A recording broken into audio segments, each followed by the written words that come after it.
Hey you, congratulations. We made it to Wednesday evening, almost to the weekend. Anyways, let's continue on with Law 9, winning through your actions and never through argument.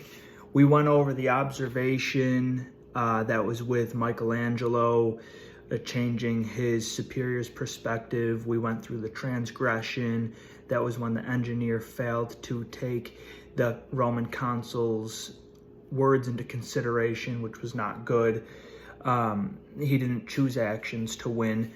So in this section, we're just going to go over to some keys to power. And for other reference, you could look at the past 2 Law 9 videos. So this is just some of the keys to power to make sure you use this really law of nature effectively in your communications with anyone, or just watch out for people who might be using their actions more than they use their words.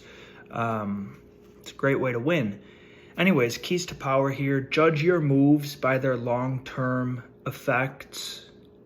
That's really important because you can do something today that will make a more difficult tomorrow, or you could do something today that makes today more difficult but makes the future much better for you. Long-term effects, playing the long game is huge. Another thing is you cannot believe that words alone will prove your point.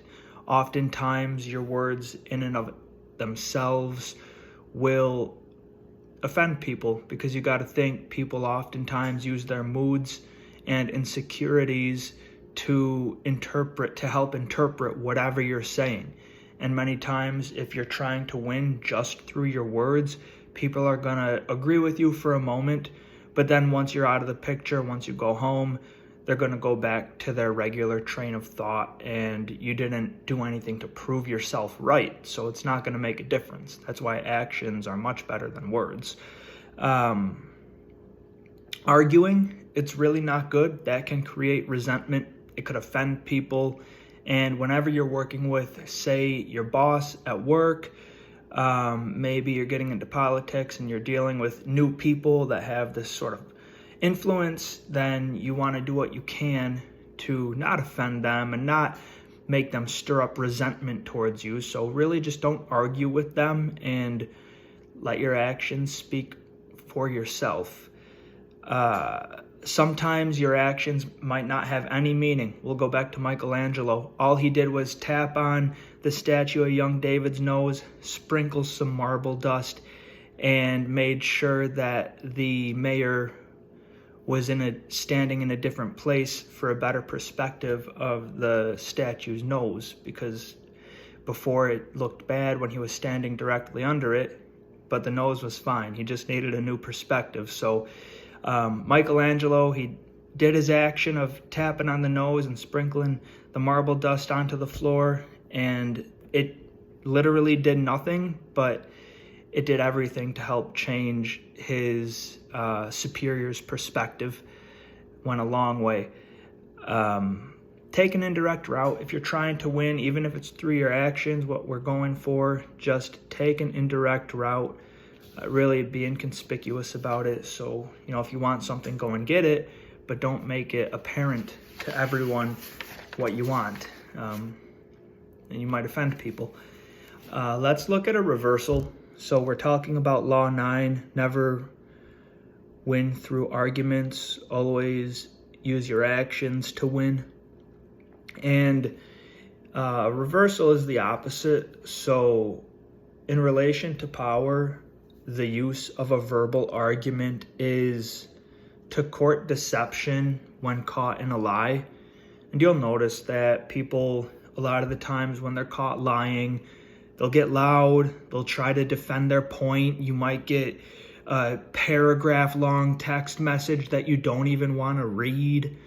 And that's when you know someone's lying. They're just getting way too verbal. Arguments are distractions from the bigger problem, and they're most effective when you appear emotional and certain of your lies. That's why sometimes, I forgot what the term is, the people that lie all the time, They just ground themselves in their lie and make it their reality. And that's why they're good at it, because they just are used to doing that, and they know how to appear emotional, and they serve their lies with conviction. And once someone tries to push back, they start arguing, and people really buy that. You know, when you really believe in yourself, even if it's when you're lying. And that's another thing I was saying. When confronted on your deception, if you're playing that game, if you're doing the reversal and winning, trying to win through arguments, I don't think it works most of the time, winning through an argument, especially when you're lying. But when you are confronted on your deception, or when you confront someone on their deception, you're going to notice that they double down on the lie, and they start speaking in technicalities to confuse their audience. So like, I don't know, a good example. If somebody was lying about you're selling them a financial program that gives a 5% return, they come back at the end of the year and they get a 3% return, and you'll probably start saying, oh yeah, well that was just the interest, but when you actually look at the tax benefits you saved, then you're back at 5%. And those tax benefits you could actually add back into the finance program, and that's how we get the 5%, when in all reality it was really a 3% return. But that's something, you start talking technical like that, people start to believe you again because they don't know any better, and it's just human nature. So that's Law 9. We went through the transgression, the observance. Check out the past 2 videos, and right now we just finished up with the keys to power and a reversal. So hope that helps. Thank you for listening. If you did, awesome. You'll have yourself a good week.